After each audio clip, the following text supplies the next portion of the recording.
ஸ்ரீ குருப்பியோ நமஹ. குருநாதா காமாட்சி சரணம். இன்னைக்கு நம்ம பார்க்க போகிறது வேதபுரி சாஸ்திரிகள், வேதபுரி மாமாவோட இது பெரிவாரோட அனுகிரகம் வேதபுரி மாமாவுக்கு எப்படி இருந்ததுங்கிறது. இந்த வேதபுரி மாமா பெரிவாளோட கைங்கரியதாரர், ரொம்ப பெரிவாளுக்கு ரொம்ப பிடிச்ச கைங்கரியதாரர். ரொம்ப வெகுளி, இன்னோசென்ட்டு, எது சொன்னாலும் நம்பிடுவர், சூதுவாது கிடையாது.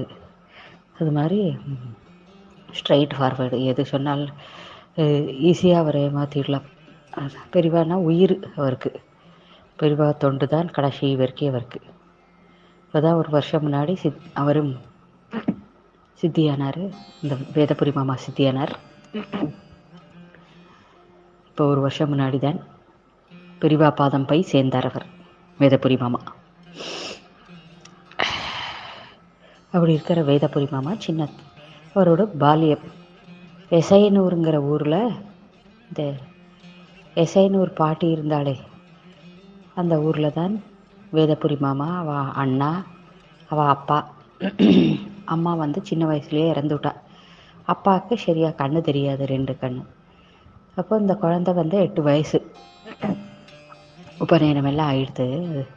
அந்த சின்ன பெரியவா வந்து எசையனூரில் 2 மாதம் கேம்ப் இருந்தா இல்லையா, எசையனூர் பாட்டியோட வீட்டில்.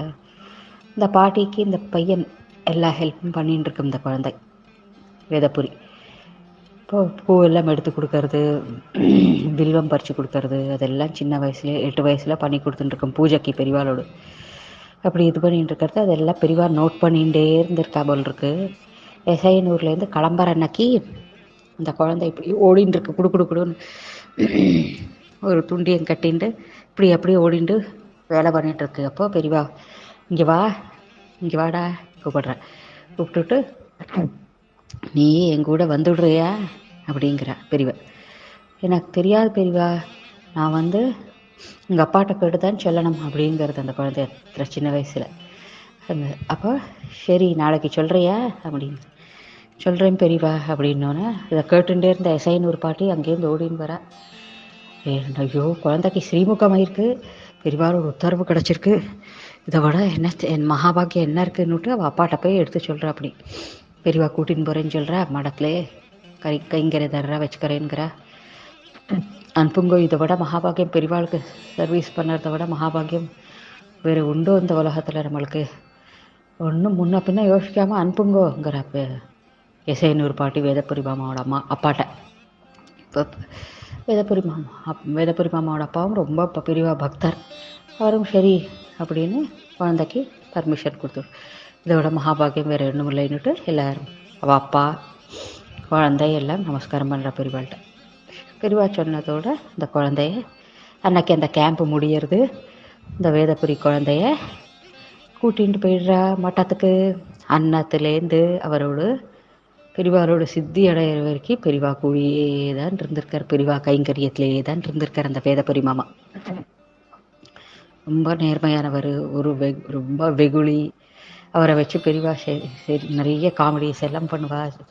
பெரிவாளுக்கு பொழுது போலைன்னா அவரை வச்சு தான் சும்மா ஏதாவது அவரோட வாயை பிடுங்கிட்டு அப்படி இப்படின்னு ஜோக்ஸ் அடிச்சுட்டு இது பண்ணிட்டுருப்பா.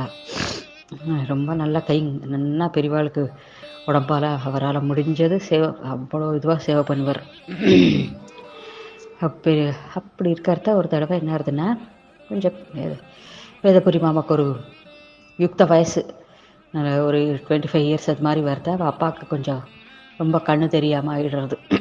இப்போ அப்பாவுக்கு இப்படி கண்ணு தெரியாமல் ஆகிடுதுப்பா, நீ அங்கே வந்து அப்பாவுக்கு கொஞ்சம் சுஷ்ரூஷை பண்ணணும். அண்ணன் வந்து கல்யாணம் கழிச்சு குழந்தை குட்டின்னு இருக்கான், நீ தான் வந்து கொஞ்சம் அப்பாவுக்கு சுஷ்ரூஷை பண்ணணும்னு லெட்டர் வருது. அது வந்தோன்னே வேதபுரி மாமாவுக்கு என்ன பண்ணன்னு தெரியலை. இங்கேருந்து பெரியவா கைங்கரியம் விட்டு போகிறதுக்கும் மனசு இல்லை. அங்கே அவள் அப்பாவுக்கு பண்ண வேண்டிய கடமைகள் இருக்கே, அவரையும் பார்த்துக்கணுமே.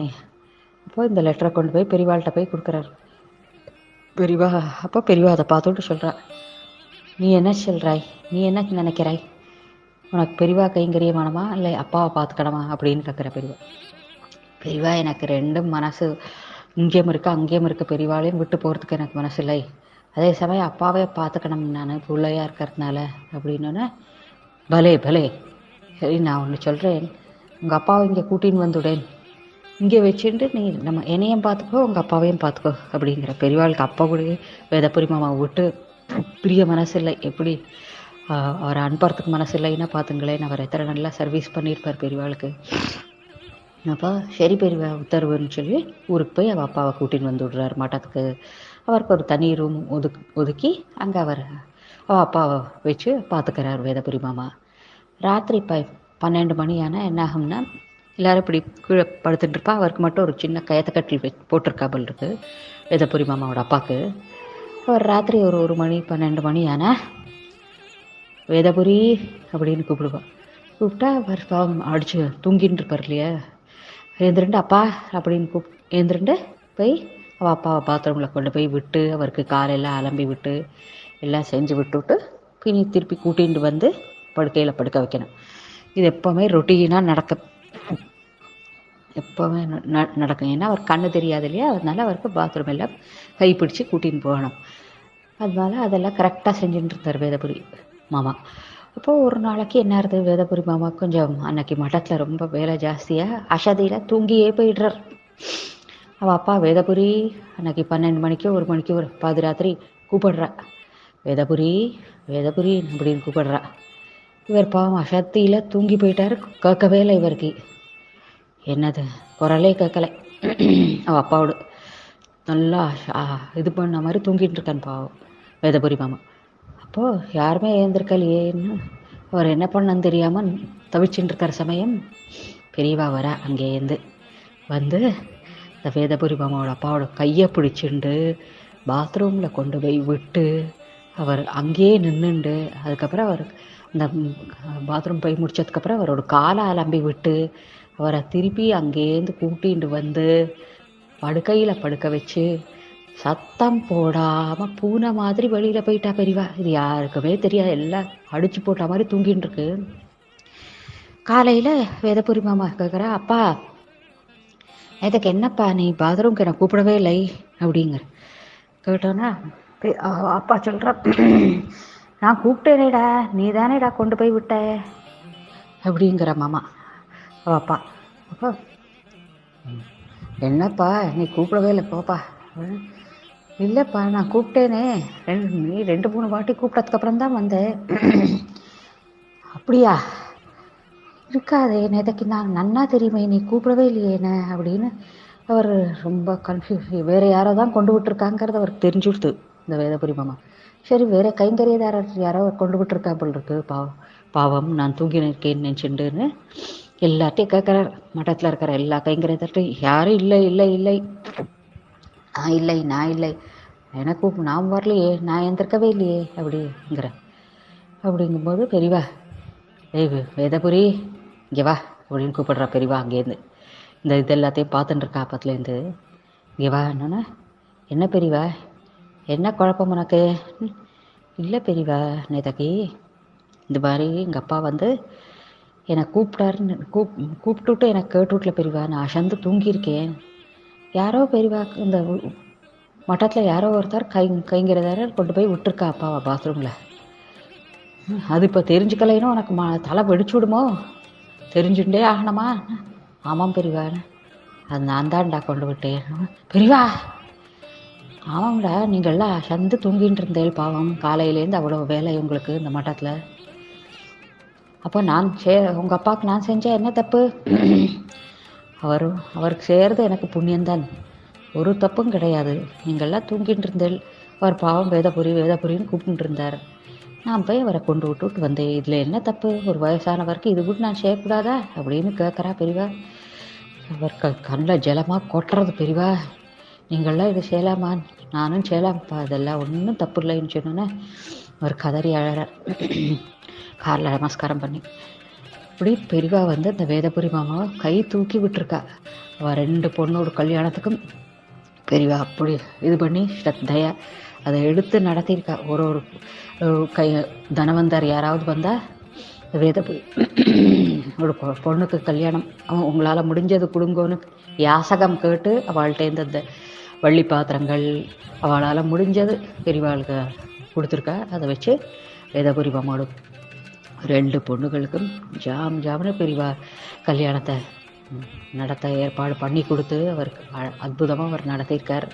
அதனால் பெரியவாளை ஒரு இடத்துல அந்த வேதபுரி மாமா எங்கேயுமே பெரியவா கைங்கரியம் தவிர வேறு எதுவுமே அவருக்கு, உலகமே பெரியவா கைங்கரியம் தான் அவருக்கு. பெரியவா பெரியவா பெரியவா பெரியவா பெரியவா தான் உயிர். ரொம்ப வெகுளியாக பெரியவா அவரை வச்சு சின்ன சின்ன இந்த நகைச்சுவை இதெல்லாம் பண்ணிட்டு இருப்பாள். ஒரு நாளைக்கு விழிநாதன் மாமாவை கூப்பிட்டு சொல்கிறாளாம் பெரியவா, பெரியவா இது என்னது வேதபுரியோடு 2வது பொண்ணு பெரியவள் ஆயிட்டாடா, அவளுக்கு கல்யாணம் பண்ணம், நீ தான் ஏதாவது ஏற்பாடு பண்ணம். பாதி ராத்திரி தூக்கத்தில் எழுப்பி. அப்போ அந்த விழிநாதன் மாமாவுக்கு தெரிஞ்சு கொடுத்தாங்க, ஓ இதுக்கு நம்ம தான் இது பண்ணம் போல் இருக்குது, ஹெல்ப் பண்ணம் போல் இருக்குது. பெரியவா உத்தரவு கொடுத்தா என்னோடய வீட்லேயே எனக்கு 2-3 வீடு இருக்குது, என்னோடய ஏதாவது ஒரு வீட்டில் நான் அந்த பொண்ணுக்கு என்னோடய பொண்ணு நினச்சின்னு நான் கல்யாணத்தை நடத்தி வைக்கிறேன் பெரியவான் அப்படின்னு சொல்லி ஒரு 2வது பொண்ணுக்கு அங்கே கல்யாணம் ஜாம்னு நடத்தி இப்படி அவள் வீட்டில் ஒரு இதையும் பெரியவா பார்த்து நடத்திருக்கா. ஏன்னா தன்னை நம்பி வந்திருக்க அந்த குழந்தை 8 வயசுலேயே, சின்ன வயசில் இல்லையா, அந்த வேதபுரி மாமா சின்ன வயசுலேயே மடம்தான் சர்வஸ்வம் நம்பி வந்து கொடுத்து இந்த குழந்தை. இந்த குழந்தையோட நல்லது கெட்டதெல்லாம் நம்ம தான் இது பண்ணோம் அப்படின்னு பெரியவா எடுத்து நடத்தி ஒரு இது பண்ணியிருக்கா. சித்தியார வரைக்கும் கூடியே இருந்திருக்கா பெரியவா, கூடியே வேதபுரி மாமா. அதுக்கப்புறம் மடத்துக்கு போயிட்டு வந்துட்டு இருந்தாலும் வீடு முதல் கொண்டு எல்லாம் கொடுத்துருக்கா பெரியவா மாமாவுக்கு. இது மாதிரி பெரியவா தன்னோட கைங்கரைதாரர்கள் எல்லாரையும் தூக்கி விட்டுருக்கா. எல்லோரும் சௌக்கியமாக இருக்கா. ரொம்ப ஓஹோன்னு இல்லைனாலும் மிடில் கிளாஸு. அது மாதிரி அழகாக பெரியவாளான முடிஞ்சதை பெரியவா அவளுக்கு சௌகரியங்கள் பண்ணி கொடுத்து அவளை நல்லா வச்சுருக்கா. இன்றளவும் குமரேசன் மாமா ஆட்டம் எல்லாருமே சௌக்கியமாக இருக்கான, ஒரு இதுக்கு பஞ்சம் இல்லாமல் இருக்கான பெரியவாளோட அருளால் தான். குருநாதா காமாட்சி சரணம்.